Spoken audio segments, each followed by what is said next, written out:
I was thinking about something.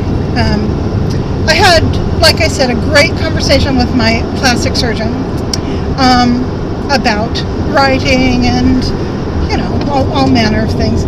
And then I went to Abigail's and we had lunch, and I had a marvelous conversation with her about right brain, left brain, how the fact that we both, she is left-handed. I probably should have been allowed to be left-handed. I wasn't.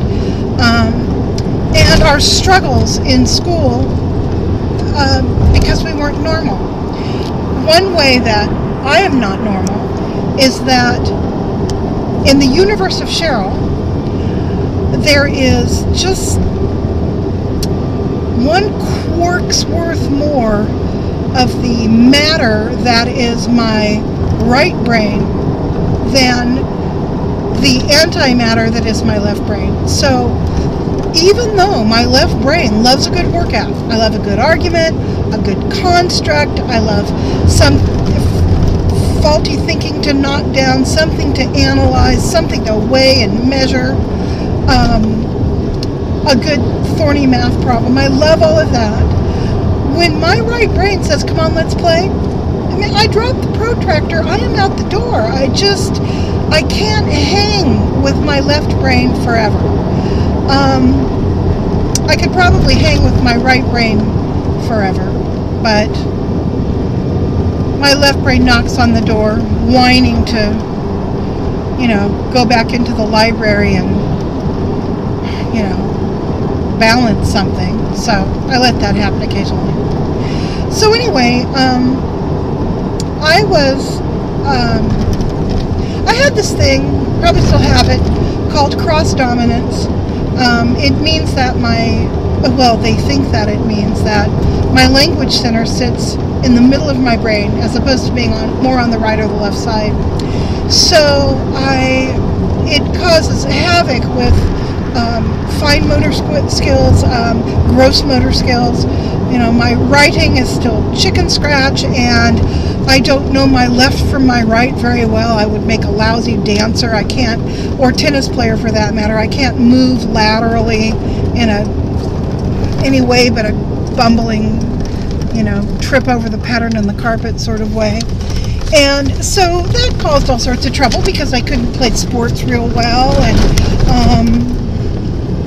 I could have probably developed into a good swimmer, but that's about it.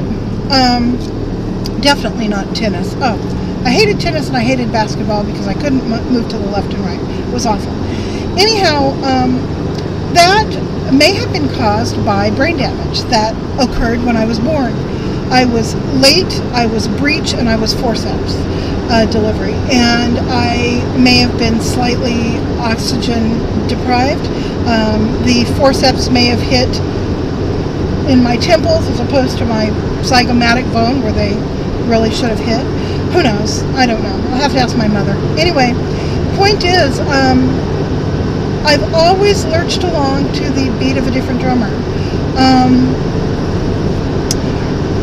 My dad,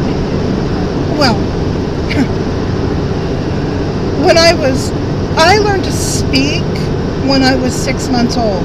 Scared the crap out of my babysitter, who also happened to be my aunt. My mom was at school working, and my babysitter called to say that I was sitting in the crib and I was singing.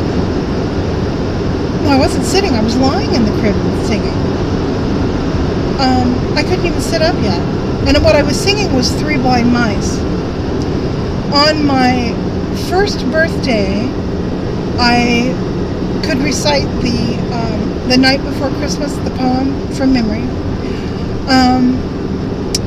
By the time I was 3, my father had taught me all the anatomically correct names of the bones in the body, and he would take me to his classroom. He worked at a laboratory school at Fresno State, and he would sit me on his knee and he would say, okay, Cheryl, where's your patella? Where's your mandible? Where's your zygomatic arch? Where's your temporal lobe? Where's your femur? Where's your tibia? Where's your fibia? Show me your phalanges, blah, blah, blah. and I would perform like a little monkey, and everybody thought it was cute. But the piece de resistance, my standing ovation move, was when he put me on a stool in front of the chalkboard, put a piece of chalk in both my hands, and said, "Okay, write your name." I wrote my name forwards and backwards simultaneously. When he took, perfectly by the way, perfect mirror writing on the left, perfect forward writing on the right, but when he took the chalk out of my left hand and had me write only with my right hand, write my name only with my right hand, every other letter was backward. So, they thought that was really cute. No one knew what to do with that back in the 1960s when I was growing up. That just meant, oh God, she's weird, maybe we need to put her in a special class. It was hard to live with that. When I finally learned to read, I had a lot of trouble with decoding, which means it took me a while to learn to read. When I finally did in the 3rd grade, I was off like a shot. By 5th grade, I was reading far and away above my grade level. We used to do this stuff called CTBS testing, and that ranked you across a continuum in the nation of children your age at your grade level, and it would basically put you in a percentile. I was routinely in the 40th percentile in math. But when it came to reading comprehension and language, I was off. I was literally off the chart.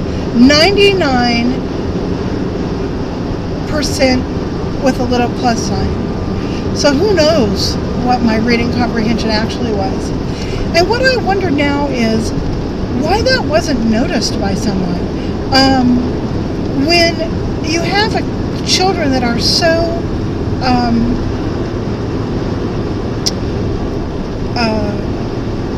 oppositional maybe in their comprehension of the two main basic skills, math skills and language skills. When you have a kid who is just not getting it in math and any other sort of linear thinking, yet jumping years and years ahead of her classmates in language and reading comprehension, isn't it sad that those kids like me, didn't have a place to go that would nurture us in a way that was designed for something other than the median? If I had been median, or even let's say 75th percentile in both language and math skills, let's say I was that, I would have had such an easier time in school because I would have fit in to the into the shape of the vessel. I would have fit the container nicely. But as it turned out, in some ways I was so small, I just, laid down at the bottom of the container, didn't take up any space, like in math. And in other ways I was so full, I overfilled the container and nobody knew what to do with the extra. Language. So, I'm just ruminating on that. I think that's kind of interesting.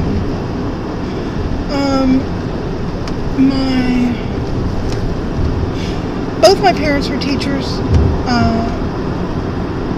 and I'm sure I must have been a complete puzzle to them because my brother was a little bit more like me. He struggled in school a little bit, but my sister was one of those 75 percentile kids who did well easily, A's and B's, didn't take much to make it stick.